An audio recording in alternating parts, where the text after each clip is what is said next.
What is up guys, তো কি হালচাল, welcome to our channel. তো আজকে আমি দীঘার পাশের অফবিট একটা জায়গায় আমি যাচ্ছি, যেটা হচ্ছে দীঘা এবং নিউ দীঘার পাশের একটা বিচ। এটার এক্স্যাক্ট নাম কি আমি জানি না, কিন্তু মনে হয় না এটার কোনো নাম আছে। এটার জাস্ট একটা ছোট একটা বিচ। তো কিন্তু তুলনামূলকভাবে এটা অনেক শান্ত, এখানে কেউ যায় না। তোমরা ভিডিওতেও হয়তো দেখতে পাচ্ছ এই টাইমে কিন্তু কেউ নেই, ওখানে পুরো ফাঁকা। তো যারা হচ্ছে ফটোশ্যুট করতে চাও, যে দীঘার আশেপাশে হচ্ছে ফটো সমুদ্রের সাথে ভিডিওগ্রাফি বা ফটোগ্রাফি করবে, তো তারা কিন্তু এই জায়গাটায় কিন্তু অবশ্যই যেতে পারো। তো আর দূরে দেখো একটা নৌকা দেখা যাচ্ছিল, যেটার লোক আমি ছবি তুলেছিলাম পরে, খুব সুন্দর লাগছিল জায়গাটা। এবং সন্ধ্যের টাইমটা তো আরও ফাঁকা থাকে, আরও সুন্দর লাগে। তো যারা চাও যে মানে ক্রাউড কোনো জায়গায় তোমরা যেতে চাও না, একটু ফাঁকায় ফাঁকায় নিরিবিলি থাকবে, তো তারা কিন্তু এই জায়গাটা পছন্দ করতে পারে। এটা হচ্ছে একদম হচ্ছে দীঘা আর নিউ দীঘা তার মিডিল পজিশনে।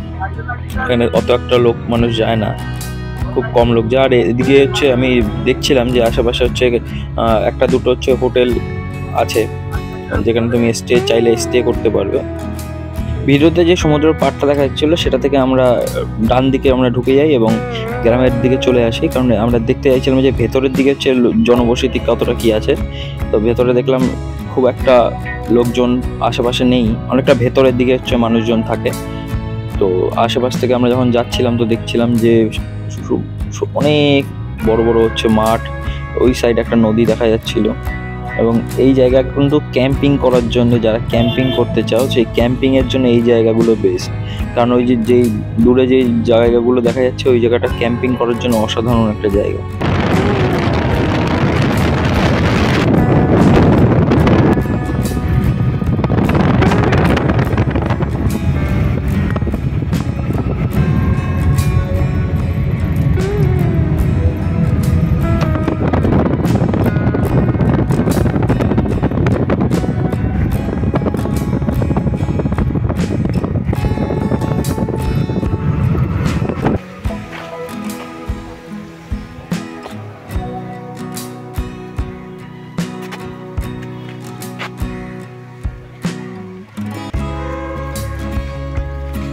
হ্যালো, বলছি এটা নেটটা শোনো।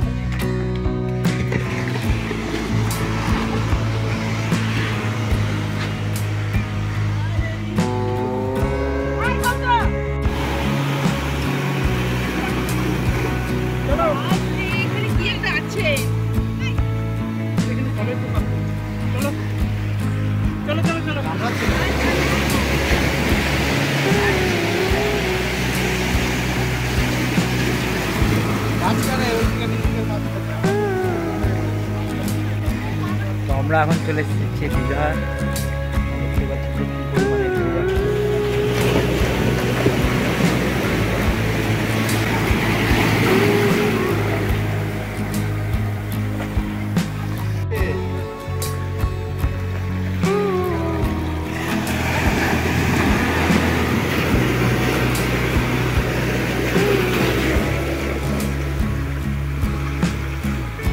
দীঘা সমুদ্র সৈকতে চা খাওয়ার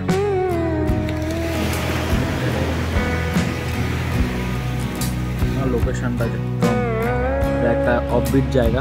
এখানে এটা হচ্ছে নিউ দীঘা, আর হচ্ছে ওল্ড দীঘা, তার মিডিলে পড়ছে। আর ঢেউগুলো কিন্তু এখানে অসাধারণ। এই জায়গাটা, এই সাইডটা হচ্ছে সোজা যেটা ধরে চলে যাচ্ছে, এটা হচ্ছে নিউ দীঘা, আর এটা হচ্ছে সব হচ্ছে ওল্ড দীঘা।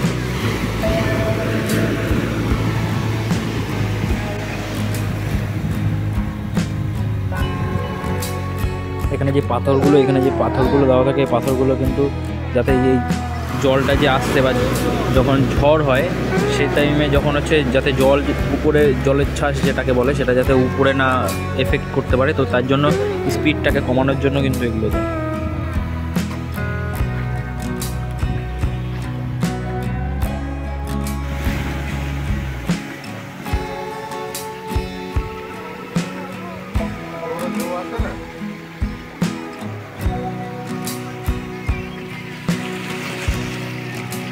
এখন সন্ধ্যা হয়ে গেছে, এখন হচ্ছে বাড়ি ফেরার পালা। তো সমুদ্র অনেকদিন ধরেই মনটা সমুদ্র করছিল, তো অবশেষে ঘোরা হয়ে গেল আমার সমুদ্র।